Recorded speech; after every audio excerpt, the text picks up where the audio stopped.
E-commerce business start பண்ற idea இருக்கு. ஆனா அதுக்கு எவ்வளவு இன்வெஸ்ட்மெண்ட் தேவைப்படும் அப்படிங்கிற ஐடியா இல்லை அப்படின்னா இந்த வீடியோ உங்களுக்காக தான். மறக்காம சேவ் பண்ணி வச்சுக்கோங்க. நான் என்னோட இ-காமர்ஸ் பிசினஸ் ஸ்டார்ட் பண்ணி இதோட 2 மாசம் ஆச்சு. அதுக்கு எனக்கு எவ்வளவு இன்வெஸ்ட்மெண்ட் தேவைப்படுது அப்படிங்கறத சொல்றேன். GST, current account, product selection and 4வது packing materials. E-commerce business start பண்றதுக்கு இந்த 4 ரொம்ப முக்கியம். இ-காமர்ஸ் பிசினஸ்க்கு ஜிஎஸ்டி ரொம்ப முக்கியம். ஜிஎஸ்டி ரெஜிஸ்டர் பண்றதுக்கு நமக்கு 500 இருந்து 2000 வரைக்கும் ஆகும். நீங்க கவர்மெண்ட் வெப்சைட்ல ஃப்ரீயாவே பண்ணிக்கலாம். ஆனா நம்ம பண்ணும்போது நிறைய மிஸ்டேக்ஸ் வரும். ஜிஎஸ்டி நம்பர் கிடைக்கல, ரொம்ப டிலே ஆகும். அதனால நல்ல கன்சல்டன்சி ஒன்று சூஸ் பண்ணிக்கோங்க.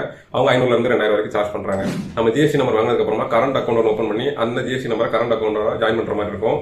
நீங்க சூஸ் பண்ற பேங்க் பொறுத்து கண்டிப்பா 5000 இருந்து 10000 வரைக்கும் மினிமம் டெபாசிட் இருக்கும். நீங்க ஜிஎஸ்டி நம்பர் எந்த நேம்ல வாங்கியோ அதே நேம்ல கரண்ட் அக்கௌண்ட் ஓபன் பண்ணிக்கோங்க. 5000 இருந்து 10000 வரைக்கும் ஆகும். 3வது ப்ராடக்ட் செலக்ஷன். ஒரே ஒரு கேட்டகரி மட்டும் ப்ராடக்ட் செலக்ட் பண்ணாதீங்க. ஆர்டர் வராம போறதுக்கு நிறைய வாய்ப்பு இருக்கு. மினிமம் 10 கேட்டகரியில ஒவ்வொரு கேட்டகரியில மினிமம் 5 குவான்டிட்டி வந்து நீங்க ப்ராடக்ட் செலக்ட் பண்ணி வச்சுக்கோங்க.